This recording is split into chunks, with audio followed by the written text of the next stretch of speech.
Hello and welcome to Win Over Depression. I am your host, Tamara Trotter. This podcast is dedicated to those who suffer with a mental illness but try every single day to feel better.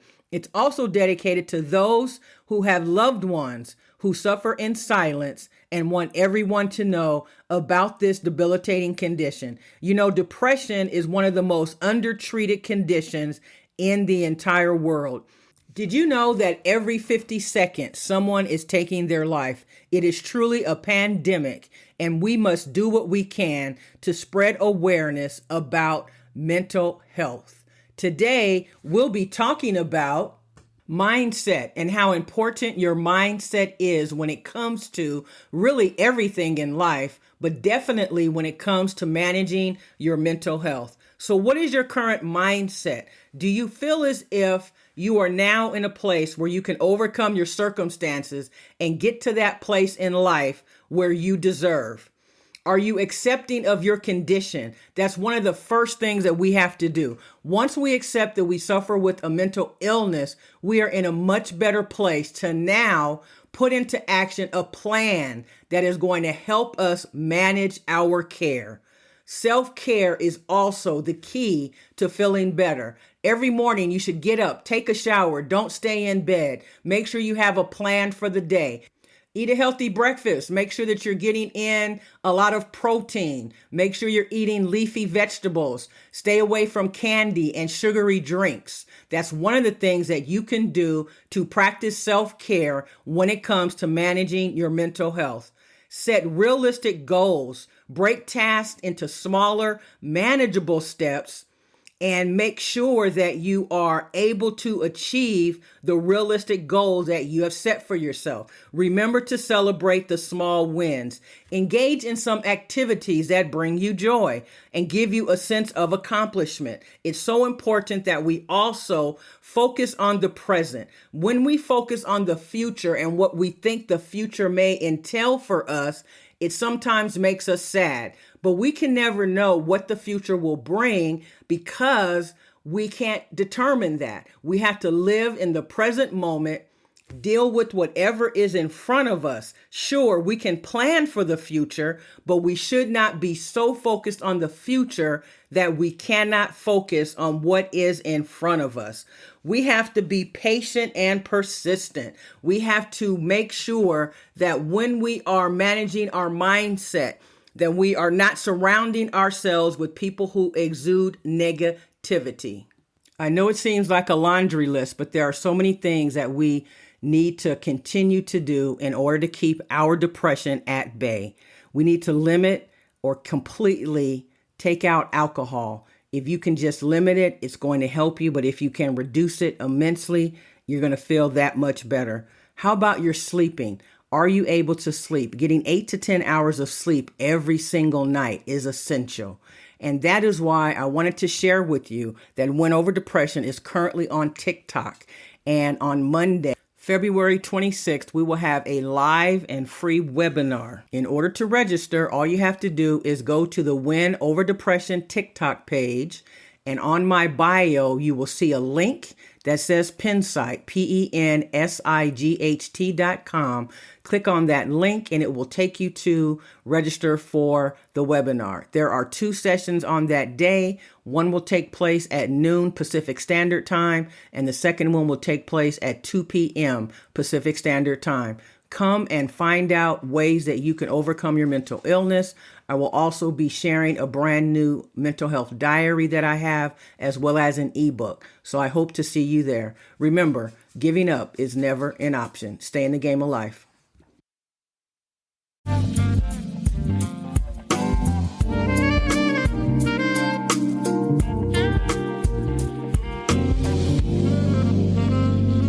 Hello, and welcome to Win Over Depression.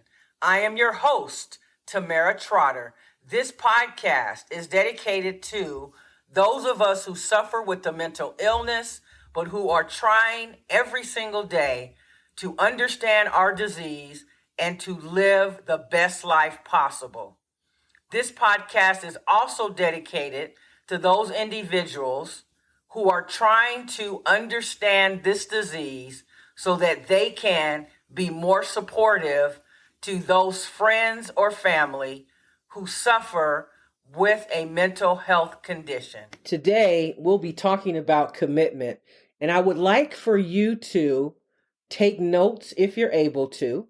And as I am sharing this episode, I would like you to think about the commitments that you have made in your life, and I would like for you to complete a self-evaluation, which basically means to weigh in or think about whether or not you are living up to that commitment.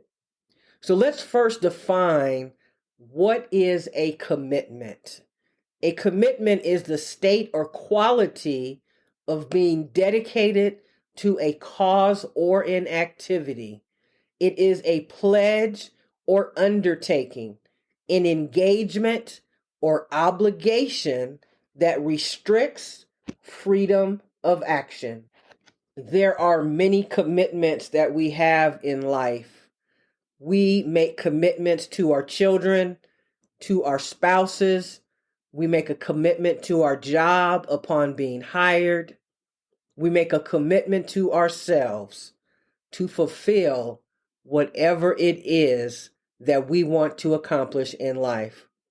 And so, because we are a commitment-driven society, I want you to think about how important it is to be committed to dealing with and handling in an appropriate manner your mental health.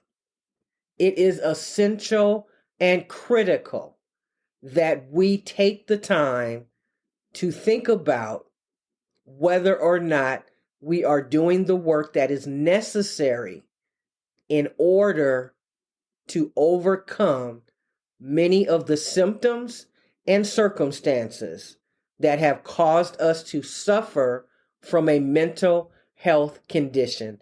And I want to talk about suffering from a mental health condition for just a moment. It is true that having a mental health disorder does involve suffering, but the extent to which we suffer is largely up to us, the individual.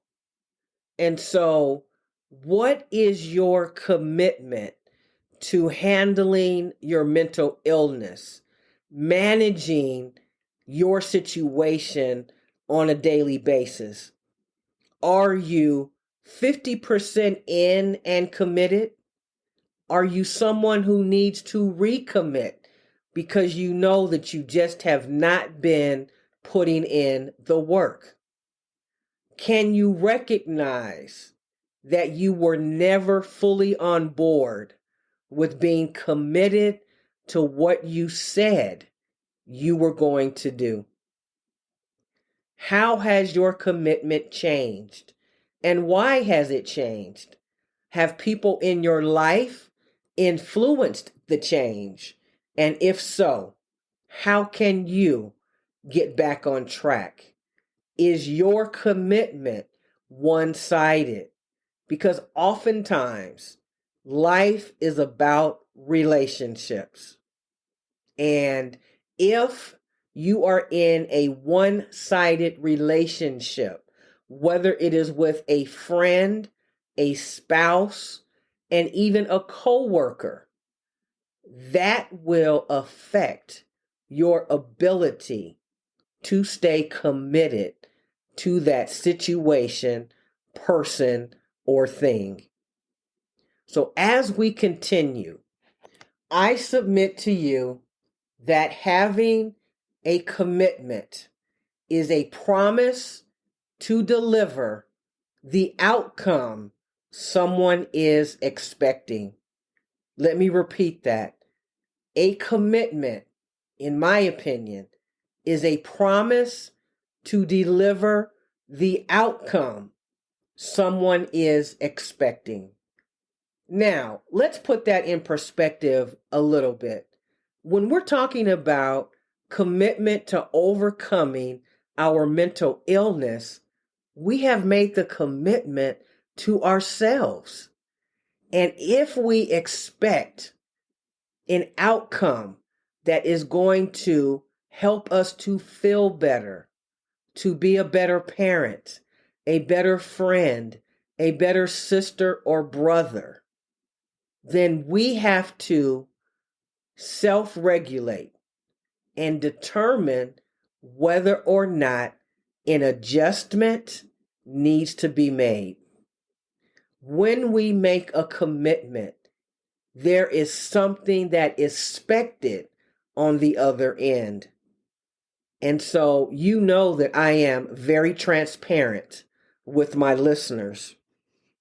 So I am actually sick, and I have been diagnosed and tested positive for COVID for the first time in my life. And for the last 3 days, I have been in bed. But in January of this year, 2023, I made a personal commitment to this podcast, Win Over Depression. And that commitment was that every Friday that I would drop a new episode. And I have lived up to that commitment the entire year up until now, except for 2 occasions when I had to upload the episode on a Saturday morning because I was having technical difficulty. So we always give room for human error. And so even though I'm not feeling well, I made the commitment that without fail, I owe this episode to my listeners. It is 11:38 p.m. Pacific Standard Time. I have 22 minutes to finish this episode, make any edits, complete the show notes, complete the episode information, do the cover art, and launch it on Buzzsprout in the next now 21 minutes. That's what commitment looks like. That's what it feels like. So, yes, I am doing it at the last minute because I just was not up to it because I'm not feeling well. But my friends, oftentimes, most of the time, more than we'd like to admit, when we suffer with the mental illness, we are not always at our best, but there are still people counting on us and expecting us to deliver on a promise that we've made with an expected outcome. And so I am not expecting you to be me, but what I'm saying is I want you to think about the commitments you've made in your life and how many of them are you truly living up to. In society, we tend to be overcommitted. It is almost an addiction. The truth is, our jobs, our employers expect way too much, and we continue to do the work because we need our job. We don't know what will happen if we say we're not able to keep up. And so we continue to allow other people to add more and more to our plate. I am telling you that there is nothing wrong with you speaking up about not being able to deliver on every single promise that you've made. But guess what? That means before you commit, you need to find out what is expected, what the outcome looks like, and what your specific responsibility is. Because in order for you to maintain a commitment of any type, you have to decide how important it is in your life. So my question is, How important is it to you to improve your mental health? How important is it to you to practice self-care? How important is it to you to finally stand up for yourself and start saying no? Remember this year, I talked about that I would spend more time sharing information about myself. So I am a Gallup certified coach. And what that means is my responsibility and commitment to the people that I coach is to help them to see their potential and the natural strengths and talents that they are equipped with, and how to leverage those talents to get their work done, to feel better, to be less stressed, and to be able to relax and enjoy your life. So, to me, if I cannot be 100% committed to what I say that I'm going to do, then I really don't want to do it. However, there have been many times when I have been over committed. And so that is no one's fault but my own. But I have learned to say no and to take several items off of my plate, mainly desserts. Just kidding. So think about your commitments and whether or not you need to recommit, recognize if you were never fully on board.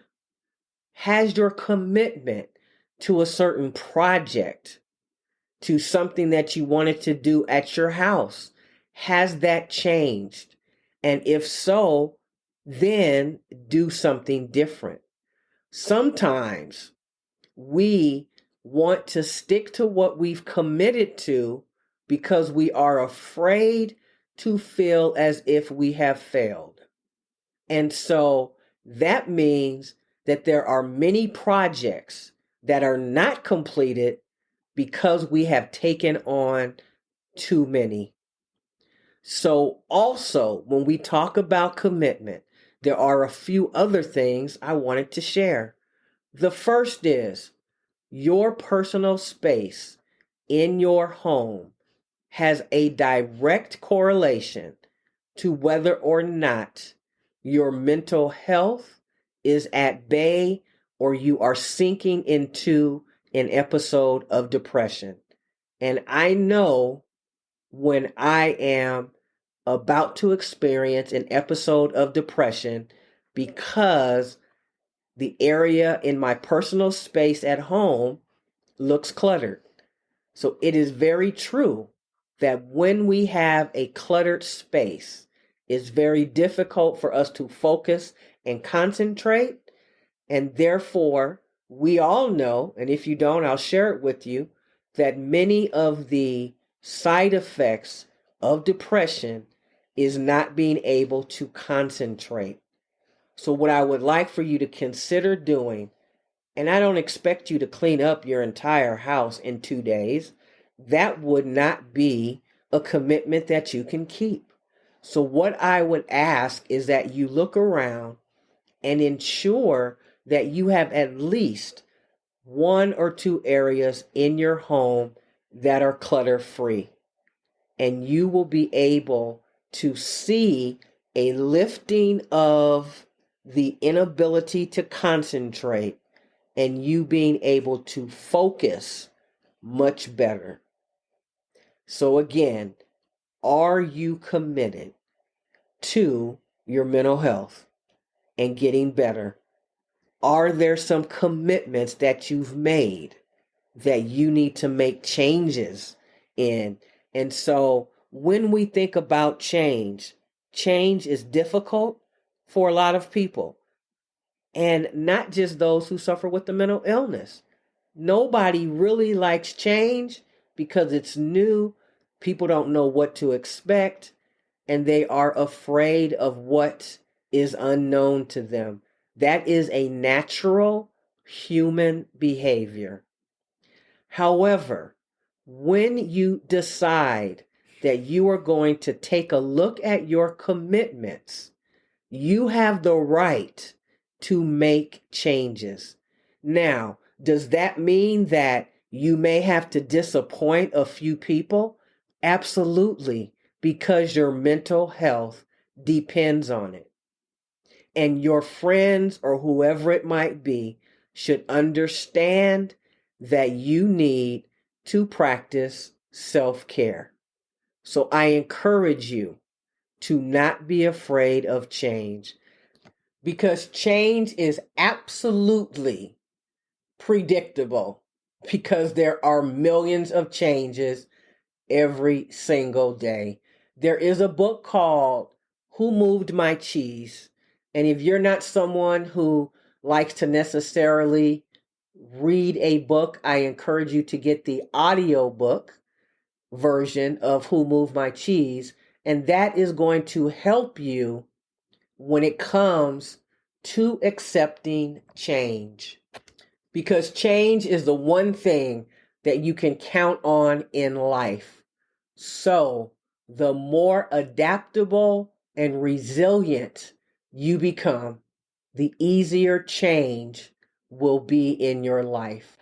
I never want to end my podcast without thanking you so very much for listening. There are some things that I would love for you to consider doing for me.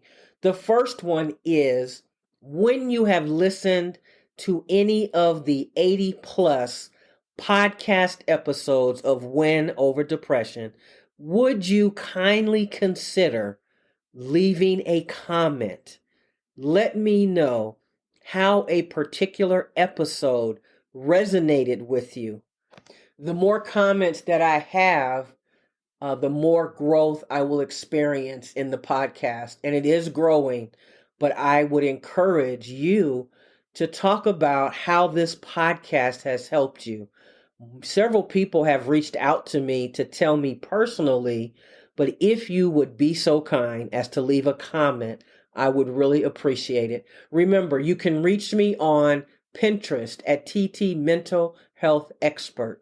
You can also find me on Instagram, Twitter, and Tumblr at Tamara Trotter. That's Tamera, last name Trotter. You can join my Facebook group, also called Win Over Depression.